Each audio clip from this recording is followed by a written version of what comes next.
இங்க ஒரு பொண்ணு அவளோட பாய் ஃப்ரெண்ட் ஒரு பெரிய பணக்காரன் தெரியாமலே லவ் பண்றா. அவங்க எந்த அளவுக்கு பணக்காரங்கன்னா, இவன் சின்ன வயசா இருக்கும் போது இவனோட அம்மா லண்டனுக்கு டூர் கூட்டிட்டு போயிருக்காங்க. அப்ப இவங்க புக் பண்ணிருந்த ஹோட்டல்ல மேனேஜர் இவங்களை பார்த்ததும் இவங்க சைனீஸ்ங்கிறதுனால ரூம் இல்லன்னு போய் சொல்றான். உடனே சிங்கப்பூர்ல இருக்கிற அவங்க ஹஸ்பண்டுக்கு ஒரு போன் பண்றாங்க.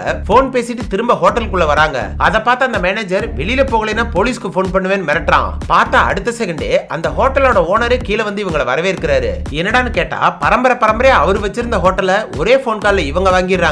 அதை கேட்டது அந்த மேனேஜரே ஷாக் ஆயிடுறான். ஹோட்டல்ல ஒரு ரூம் தராம இருந்ததுக்கு ஒரு ஹோட்டலே வாங்கி மாஸ்க் கட்டிடுறாங்க. அந்த அளவுக்கு பணக்காரங்களா இருக்காங்க.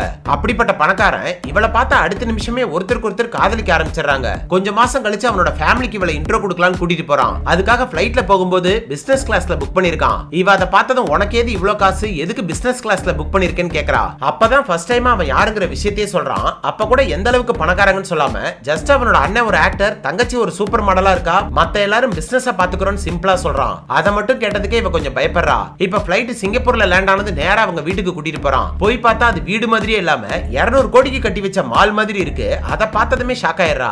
அப்பதான் அவங்க வீட்டுல ஏதோ பார்ட்டி நடந்துட்டு இருக்கு. உள்ள போனது இவங்க சொந்தக்காரங்க எல்லாரும் இவளை ஏதோ ஒரு பணக்காரின்னு நினைச்சிட்டு இருக்காங்க. அதே சமயம் அங்க பார்ட்டிக்கு வந்திருக்கிற மத்த பணக்கார பொண்ணுங்க எல்லாம் ஏசியாலே பெரிய பணக்காரனா கல்யாணம் பண்ண போறாள்னு இவளை பார்த்து பொறாமப்படுறாங்க. அதுவே இவளுக்கு கொஞ்சம் சங்கடமா இருக்கு. கடைசியில இவனோட அம்மா கிட்ட இன்ட்ரோ கொடுத்த அடுத்த 1 மணி நேரத்துல இவரோட ஃபேமிலி ஹிஸ்டரியே கண்டுபிடிச்சிடறாங்க.